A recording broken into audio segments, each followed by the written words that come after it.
Hey, what's up everyone? Today we're going to talk about what you need to do to avert financial and family ruin because of a health crisis or because a loved one dies. I'm Risa Morimoto, your host, and you're watching The Modern Age, where we chat about innovative and holistic ways to care for one another as we age. If you want to stay in the loop about all the latest videos, be sure to click on that subscribe button and that little bell so you're sure to always know when new episodes are uploaded. Today's guest is Attorney Charlie Jonas.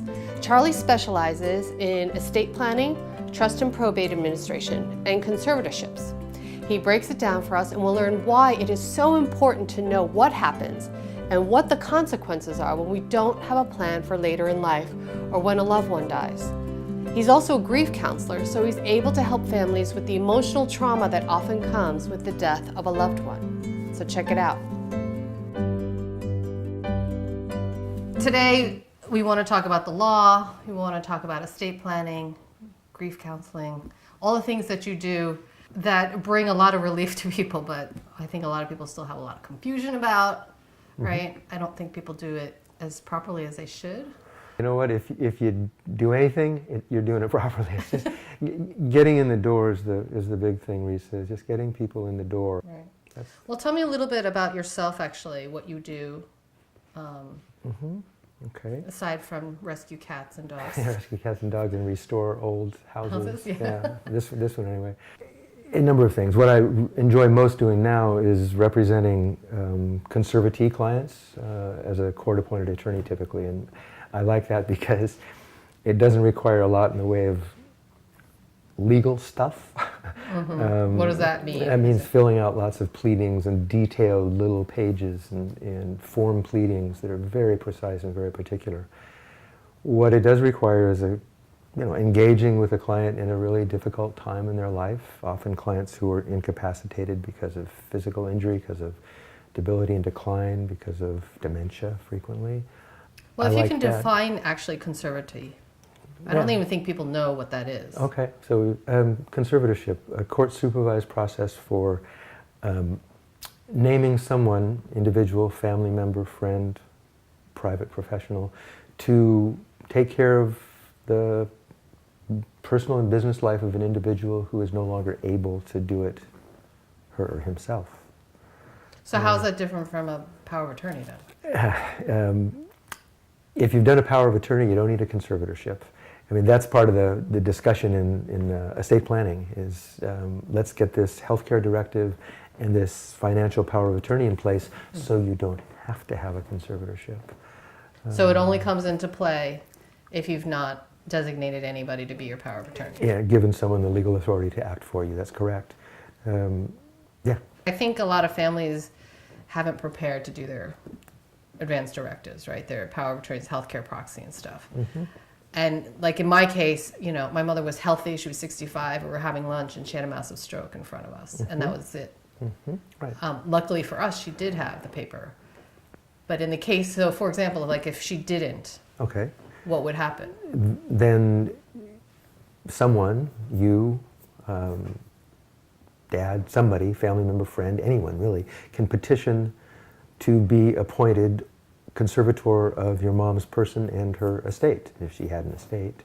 Yeah, so that basically you stand in the shoes of your mother with respect to all decisions she would otherwise be making on her own. What nail polish to use, what medical care, what to do or not do with respect to treatment, business, finances, anything. You become her as in the legal. If she's in the emergency room and then there are certain decisions that have to be made, like I can't even make those until you file a petition to be appointed conservator, and then you file this is all San Francisco, California, okay? Right. You file another pleading that says, I need this now. And there's an expedited process for getting the authority to make that kind of a decision. And it would be limited because this is an emergency thing. We want to just give you a very narrow authority to make this decision and none other. Other choices have to wait for more, because the court wants to investigate and make sure that you're the right person for the job. Wow, but you can get it pretty immediately if... Days, yeah. What happens if, and I'm sure this comes up, but like, if there's siblings involved or if there's, yeah, see? Sorry. So it's an issue. Oh yeah. The backstory, the family dynamics, how they were getting along. Everybody knows a different mom, right? Everybody knows a different mom. And so there she is lying in the emergency room plugged into stuff and not going to get better. But, your sister knows damn well that she wanted to do everything possible to keep it going because she's a fighter. And you know very well because you talked to her last week and she said, I don't ever want to be in that situation. So what happens? Well, the ER people, if both of you agreed, you could just let her go. But the ER people say, sorry, you got to go get a court order. And that's where you go off for this ex-parte hearing. And you were in there talking about it, and your sister's in there talking about it. And you want to be appointed conservator, or she does. It's a mess. And conceivably, you're stuck. The court will say, look, we can't make a decision right now because there's too much conflict. So who ultimately makes the decision? It would just get kicked down the street. Kicked down the street. A judge would make the decision, appoint someone a conservator, and make the choice about, permitting or not allowing termination of life support. Think Terry Schiavo. Think any number of these cases that are involved in that, and they're much better understood as projection. I mean, it's always a psychological background to all of this stuff. I mean, you killed mom, right? Right. And my own dad, he was a lawyer, and a estate planning lawyer, and I had the great good fortune to work with him all of my life, although for a good part of it I didn't see it as good fortune. But at the end I did. And I was his agent under a healthcare directive. He had heart surgery, and it wasn't going to get better. And after a while, his doc said, it's time. We're going to stop the medication. And for a moment, I had that feeling of, it's on me. I'm going to end his kill Dad. No. What I'm doing, I'm his mouthpiece. Dad already said what he wanted. Right. He said, I'm done. If this happens, I'm out of here. Do it. Mm-hmm. It's not a please do it. It's do it. Right? Right. And he was clear. Oh yeah. Yeah. Absolutely. There was never an issue, a concern with him. So that's a great burden off of you then. Oh, absolutely. Absolutely. I tell people, and maybe they do it sometimes, talk to your kids. Sit down first. When you tell me, they'll get along, that's a clue to me that they probably won't. If you have to tell me, they'll get along. People, no, sit down and talk to them anyway. Go over this stuff line by line, but nobody wants to do that. Yeah, I get along with my siblings for the most part, but we have very vastly different opinions about certain things. Right, and that's great. That's what makes families so much fun. It's so interesting, right? Vastly different. Right. That's what, where would we be at Thanksgiving without... You'd have nothing to talk about. Exactly, right. But that's fine for you guys, for the kids. But for me, I'm your parent, I'm your dad. And so you disagree about this and that, but this is not about you, it's about me, and this is what I want. And, do it. Do it now.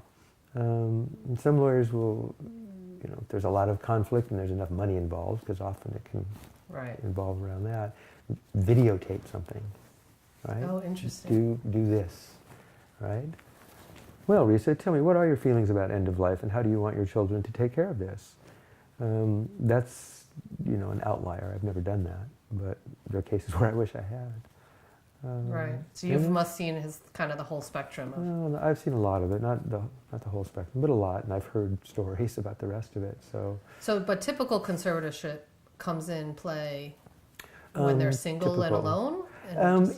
Yeah, I think that's fair. There's folks who don't otherwise have resources. They're doing fine on their own, but then something slips. They just lose a little bit of capacity. The case I've got now is a woman is conserved because she was a hoarder. And it got to the point where she could no longer manage in this apartment. She had to get herself to dialysis. Things fell apart. The hospital would not release her home after one medical emergency, so a conservator got appointed, and she ended up being placed at not a board and care, kind of nice board and care, and has refused to go home with care. She's competent, lacks some insight, But if she were to go home, she wouldn't be able to look after herself. So yes, it's typically folks on their own without resources. Sometimes they have resources, private pay, that's good. But I hear there's a lot of abuse. Yeah. You're going there. Yeah, there's been some really. New Yorker had a really good article, I think, on that, and it's been out there in the press. And I think there's always abuse, whatever you're talking about. Often people generalize from the specific. There are specific cases, but to generalize to say that this is happening all the time in conservatorships is you're doing a disservice to an awful lot of people who do a really vital and necessary job. I know I'm sounding like the public relations arm of the Professional Fiduciaries Association, but they do, and it is expensive. Yeah, who's paying for this? Well, individuals, the conservatee with resources, and it can get outrageously expensive. I mean, that's the real practical reason to do your damn financial and healthcare powers of attorney. Because if you don't, you suck through money really fast. In San Francisco, how much could it cost a month to have a conservatorship? Well, to just get you in the door, get a conservator appointed, maybe $3,500, $3,500 to $5,000 to get you through the first year, which is get appointed as a conservator. You have to inventory all a person's property, all their assets. Oh my God. Make a list of them, prepare and give that list to the court because the court wants to make sure you're not ripping them off, right? Wow. And that's just the first year. It can go on, and if it goes on, pretty steadily, no problems, then you pay your conservator an hourly, you have to go back to court and get it approved. The conservator's attorney also gets paid by you, the conservatee. Your court-appointed attorney, me in some cases, gets paid by you, the conservatee. Oh my God. And yeah, so it's a money dump, big time. Just because you didn't do due diligence and really think about who you wanted to. And because there have been so many examples of abuse, so much abuse in the past, Right. that in California anyway, and in some of the other, I think, bigger states, probably New York, the legislature has seen fit to put in really precise, particular laws that make it harder to get away with ripping somebody off. Right. And that results in more expense and time and burden on everyone. So it's it's one of the catch-22. You're stuck with something you don't want, but you have to have it because you didn't do some planning in advance. So what happens if you don't have the money? Then the public guardian takes your case or becomes your conservator, or the public guardian becomes your conservator, or a family member takes it on and pays for it him or herself individually. The court-appointed attorney will get paid by the county. Excuse me. For some of the cases I have, or any of us have as court-appointed attorneys, people don't have money. It's one of the reasons they get court-appointed attorneys, because they don't have any money of their own. And the county pays us at a discounted, and they have their rate, and we do it anyway. Almost like a public service or something. Well, it is. Like, what is the percentage of people who generally are people who just didn't appoint somebody versus those who are in a lower socioeconomic position that they don't have anybody, they don't have the money, they don't have the, More the latter. I wouldn't say I could come up with percentages, but isolation has lots of effects and lots of consequences, right? And I think that's one of them too. We're isolated, we're more likely to get ourselves in a pickle, have a hard time, need help. All right? And then then you start looking at much wider sort of social deficits that we have, spiritual deficits. It's a bigger question. You also have studied and practiced being a therapist, a grief counselor. So I feel like that probably plays into a lot of your work as well. Yeah. You're right. It does. It is all of my work. And it's present in every single thing I touch. I need to recognize that if somebody's coming into my office to talk about the fact that their husband just died, and that what do I do now? He had this will. What do I do? I don't just start in by saying, oh, okay, what are the assets you have, and this and that, and okay, here's the forms to fill out, what's the names and addresses of all his relatives to the second degree, and no, I don't want to do that, because if I'm doing that, then I'm just beating you up even more, right? And you're already pretty beat up. So maybe what I do instead is take a minute and just say, oh my God, that's so hard. What happened? How did he die? Tell the story, in other words. We don't want to ask what happened. But that's how people need to concretize our experience of loss, right? We need to make it real because it's so overwhelming, so shocking. How do we make it real? How do we internalize this catastrophic event? And one way we do it is we tell the story. And the only way you tell the story is if you're invited to, right? And who wants to hear that kind of story, right? Well, I do. I mean, that's the part that I like, right? Of the work that I do, where I make my money, that's the part that engages me and interests me and what is it, gets me out of bed in the morning, right? Because if all I was writing documents, no, that wouldn't work for me. And I would have been out of this profession a while ago. So you specifically also do estate planning? Yeah, yes, I do. Because there's also estate planning and then there's elder law planning? Or Elder law. Elder law. Planning for elders, legal planning for elders. So what would you say is the kind of the main difference between the two? Elder law is estate planning for when you're older, and it becomes, depending on one's situation, am I likely to need public benefits, for example? Do I need to be structuring ownership of my assets in a way that will allow me to obtain these benefits at minimal cost? And it's kind of it's a system, and you play the system. All right, what do I need to have or not have or give away in order to get benefits which I might need to keep me going? So I thought estate planning was just kind of preparing for your death, like having the will and all this. Right. That's the healthcare director is preparing for your death. You're preparing for what to do with your stuff after you're dead. Right. I mean, estate planning is what do I do with all this shit? Yeah. Right? to really boil it down. Right. We accumulate stuff. Some of it, this really nice pen, for example. There's no registered legal ownership of my pen. I want to give Risa my pen. I can write my will. I give my pen to Risa. Here you are. This is just conditional for example purpose. Right. I want my pen back. But that's it. That's it. Right. That's how it happens. No probate, whatever. But for my house, which is in my name alone, or my bank account, which is in my name, how do we know who gets it? My will said, give it to Risa. Right. My wife objects to this, but too bad. I get to do that if I want. That's awesome. Yeah, you're welcome. How do we prove that? How does anybody know that in fact you're supposed to get it? So you plan the estate, you write the will, which is nice, but it has to be proved by the court. It has to be presented by you to the court to say, look, here's Charlie's estate plan, his will, he leaves everything to me. Well, Risa, how do we know that's his signature? How do we know that you didn't exercise too much influence over him? How do we know that he was sane when he did it? So that's the purpose of a probate, is to answer those questions with that, yes, it's me, yes, I'm sane, and yes, I'm doing this of my own free will, and the hell with my wife and kids. I can do whatever I want. So is that for every will?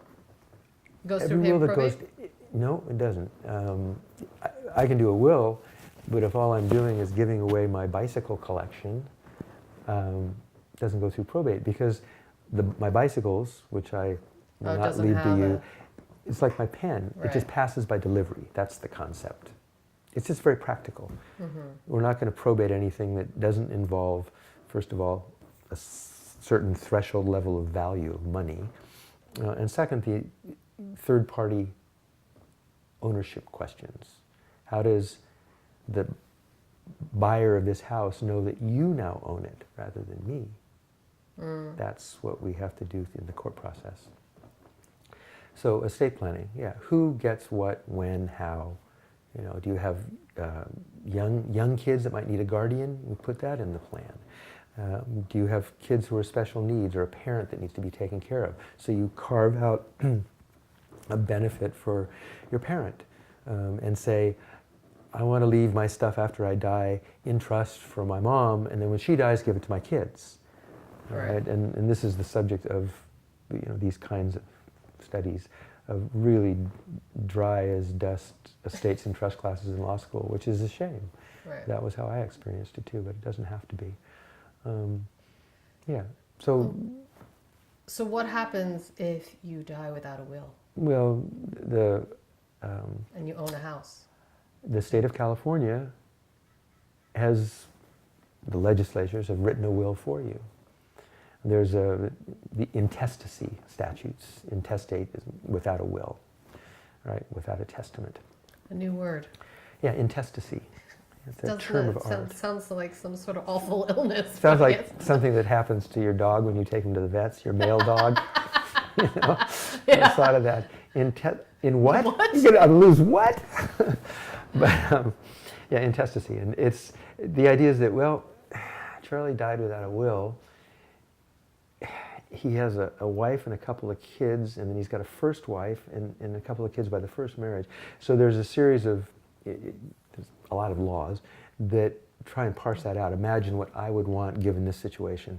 Now, so if I die with no will and a partner, spouse, that partner's going to get it if there's no children, whatever. Is the property separate property, or is it community property? And that's a, if it's separate property, there's meaning I brought it into my marriage to you, my wife. Oh. I had it first, or I inherited it. It goes somewhere else. If it's community property, we acquired this house together during our marriage out of our resources and our income. You get it all. So there's a scheme. Very straightforward. Might not be what you want, right? Might not be what you want. Oh. Right. But it's like a math problem. It just becomes a like little bit. Yeah, not math problem. A little bit. It's like, because depending on how many you have. Yeah, exactly. With the degree of kinship, right? Who survived, who didn't. And right? families are complicated now, I feel like. They can get complicated, yeah. It can. The form that you fill out for a probate has a lot of questions about contacting all the heirs, the people who might inherit if the will was no good, right? If you showed up in court with my will, and it turned out you had forged my signature. Does that happen? Oh, yeah, hell yes. Oh, God. Yeah, yeah, the case books are packed with it, right? Wow. That's what makes up the cases. I'm so naive. It's like, I can't believe someone would try to do, I mean, it makes sense, but... Yeah, forgery, what's more likely is capacity issues, undue influence and capacity. Right. So just sign here, Granny. Okay, here, let me help you move your hand, Granny. But how do you even prove that happened? Like, how do you... Well, you get some family member in there who has been watching the relationship over the years and has seen how someone has insinuated himself into the good graces of a person who's very needy, very dependent, lacking capacity. You see it with caregivers sometimes. That's often the context in which this... Like a professional caregiver? Not or a professional, no. Oh. Or a family member, or a friend, a lawyer, who becomes aware of somebody who's vulnerable. I mean, think of the people who respond to the Nigerian prince schemes, or who respond to calls about, give me money to do that. Oh my God. It's a similar thing. It's just so vulnerable. Yeah. No. And that's where it's conservatorship statutes and laws and processes protect vulnerable people. They really do. And I have spent some time in probate court and conservatorship calendar, and I've watched our judges, and some of them are better than others. But what motivates them is a deep concern about the conservatee. And the most important person in there is this frightened person. What am I here for? What's going on? That really is the focus and the concern. People fight. And that happens, and lawyers get invested in their client's story, and the dynamics of the children who are fighting often spill into the lawyer relationship, so that makes it challenging too. And they care about protecting vulnerable people. What do you recommend are some of the kind of the best practices? What can families do to prevent the pitfalls of some of the things that you were talking about? Oh boy. Well, you start with family therapy.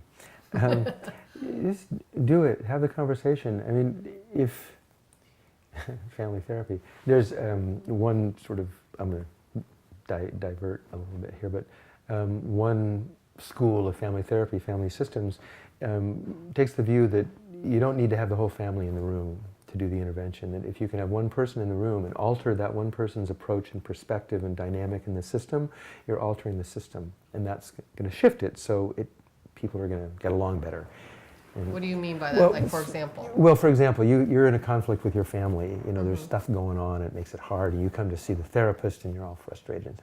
So a therapist can work with you and change how you engage with your family. And that shifts everything. So the analogy, perhaps tortured, is that to what are best practices with a family, get the primary players in the room, mom, dad, whomever, work with them, get them to engage and have the discussion. Get it out in the open. Get it out on the table. And best practices are necessary only when you know something bad's going to happen.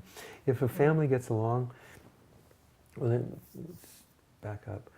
I think of what happens to a family in grief when there's someone has died is like what would happen to the solar system if the sun suddenly was gone. All the planets are just whipping all around trying to figure out some new configuration to be in harmony. And if the family is one that gets along, you know, they're able to, you know, to take care of the stuff that comes up and not fall apart, then that's going to happen okay. You probably don't need to be doing a whole lot of that stuff. Mm-hmm. But if they're not, if there's a history of tension and dynamics, difficult dynamics, mom always loved you more, dad paid for your education, then those planets are not going to, you know, get back into a synchronous orbit anytime soon, if ever. You know, often they just fly apart. And so best practice, talk to your clients.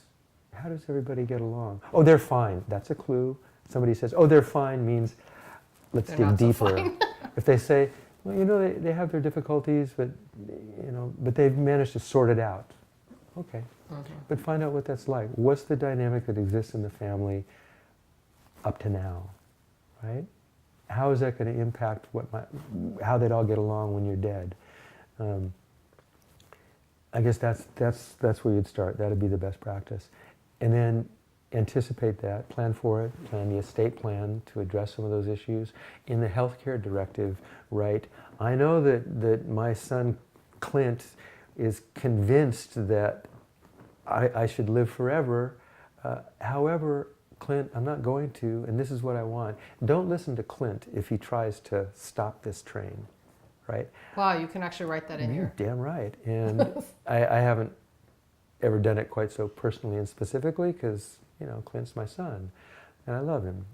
But he's totally clueless when it comes to what I want to do about the end of my life. And so I want to let you all know, don't pay attention to him. Right? So yeah, write it down. Address things in advance, and you can only do that if you explore it with a client. You know, ask the hard question. Sometimes it's not really the parent initiating, it has to be the child initiating and pushing the parent to do all these things. Often, yes. Right? Yes. So in that case, you know, is it oftentimes like, I am going to do what's in my best interest and like screw my siblings type thing, and sometimes. Like I'm going to get mom and dad to do sometimes. I mean, I feel like also families are changing, right? So families are getting smaller, there's a lot more single people, there's a lot more divorced people. What do you recommend for those people in terms of, you know, power of attorneys and all that? The same thing as for everybody. Get it. You know, I was talking to someone earlier today. Do you have your own estate, you know, your own healthcare directive in place? And she was talking about encouraging her dad to do something. I said, have you done it yourself? No. Well, then first things first, right? What did it put on your own oxygen mask first? That's used so often, but it's a good use. You know it very well as a caregiver for so many years, and how it just overwhelming and exhausting, and you know how you felt at some of those times when you were doing that, and all the emotions that go with it. If you're not taking care of yourself, you can't take care of your mom or your dad Right. the way you need You to. kind of forget that sometimes, you know. Of course you do. Of course you do. And yet it's vital. And that's another role that we play, as a grief counselor, as a estate planning professional, frankly. Somebody comes in and tells me they're caring for their parent and have been forever. And what are you doing for yourself? Is there anything you can do for yourself? And oftentimes the response is, are you kidding me? Who's got time for this? Right. To No, take care exactly. of myself, It's true. right?